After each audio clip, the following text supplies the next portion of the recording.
Macra is coming, and it brings with it sweeping change for healthcare providers. The new regulations are especially worrisome for those who may not be ready when implementation hits.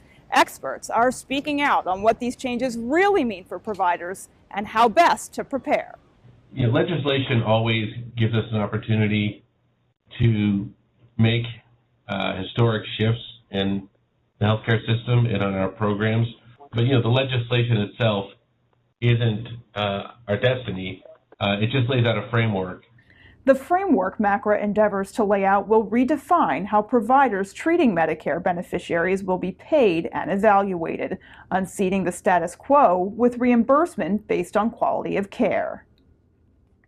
We know that much of the good work that physicians do isn't about a test or a prescription, but rather it's the time that they dedicate to spending with us as patients to really talk to us about our options, health better, be available. And so the law really takes a step in shifting the payment equation from one that has them searching for codes they can bill for, one which allows them to do the job of being a doctor. But many small practices are feeling especially vulnerable because of some of the requirements Macra sets forth in its 900-plus pages, especially those revolving around meaningful use and the technology required to achieve it. The idea of making sure that there's education available for small practices and that we have a process moving forward with the final rule that is reduces the burden, reduces the complexity particularly for small practices, absolutely front of mind for HIMSS in our membership and the comments that we've provided to the government. Danielle Lloyd, Vice President of Policy and Advocacy at Premier Inc., says big or small, there are questions all providers must ask in order to chart an informed and potentially successful course through Macra. 1. Who are your eligible clinicians and how are they structured? This is not just about physicians, and there are other professionals within your organization to whom Macra applies. 2. If you determine that you are following the MIPS path and optimizing that path, how then do you maximize MIPS reporting? 3.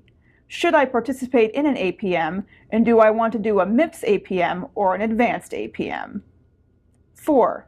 If you're becoming an advanced APM, how do you maximize that route? 5. How are you communicating your strategy to your organization, clinicians you work with, and to your community partners?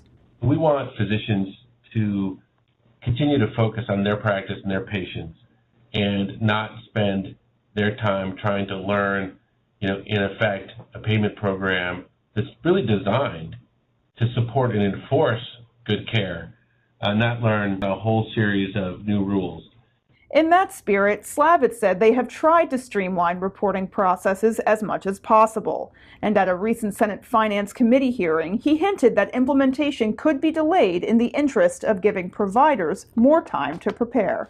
So there are a variety of ideas that have been coming to us, and they're all really on the table at this point. Slavitt told us if he was advising his own doctor on how to prepare for the coming of Macra, he'd boil it down to 4 points. 1. If there was an opportunity in the community to participate in something like a health home or a team-based model like an ACO or bundled payment, and it felt right, explore that option. 2. If you're using a certified electronic health record, keep doing it. It's a requirement of the program. 3. Physicians have a unique opportunity to get appropriately rewarded for things that they are probably doing already in their practices, which are described in the law as clinical practice improvement activities. Explore the list of 90 measures and see which ones are feasible for your group. 4. Learn more about the quality measures and decide which ones work best for your practice. For more from these and other experts, be sure to head to our website, www.healthcarefinancenews.com. I'm Beth Sanborn. Thanks for watching.